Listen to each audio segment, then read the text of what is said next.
Kristen. Kristen, I got that push alert yesterday. First time in October we ever hit 90 degrees. Yeah, amazing. I mean, you could feel the heat yesterday, but yeah, that's the hottest temperature ever recorded in the month of October, and we've never seen a 90 until yesterday.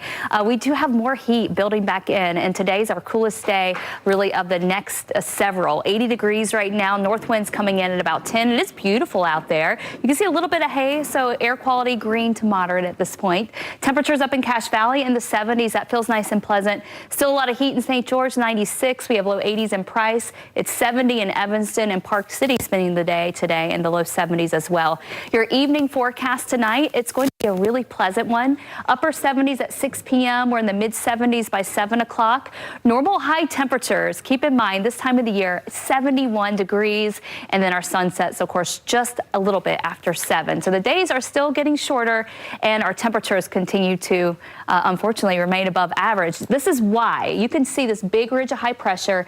It is pushing and nosing all the way up the west coast, so it's bringing extreme heat all across the western half of the country. The cold front that came in this morning is now quickly working its way away from us, so we had that slight little cool down today, but we're really not going to see much in the way of a cool down once we get through this afternoon. It is going to stay quite warm. Tomorrow we're back to the mid 80s, and you can see in our extended forecast model here, a long range model, that high pressure ridge, here it is, that jet stream pushing straight up into Canada, and it just stays right over the Intermountain West, so it just keeps our temperatures elevated. So we're not alone in this heat here in Utah. It's much of the West that's going to be dealing with it. There's a slight chance on Tuesday we could have some dry thunderstorms. We'll be watching that closely for the fire danger and the gusty winds.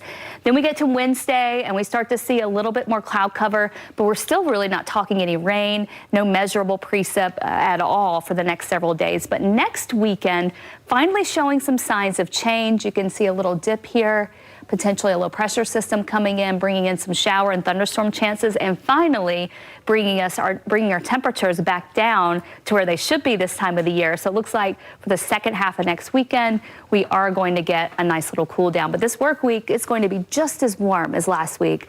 Temperatures in the low 80s for tomorrow for central Utah. Southern Utah, 97 in St. George. That would tie a record.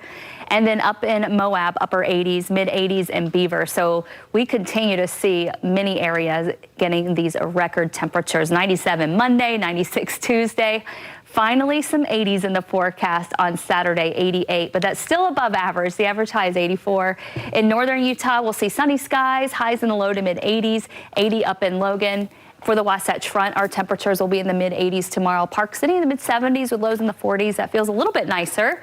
And then your 7-day forecast for the Wasatch Front, every single day more than 10 degrees above average, potentially a record-setting heat on Thursday when we go up to 86 degrees. That's so warm for this time of the year.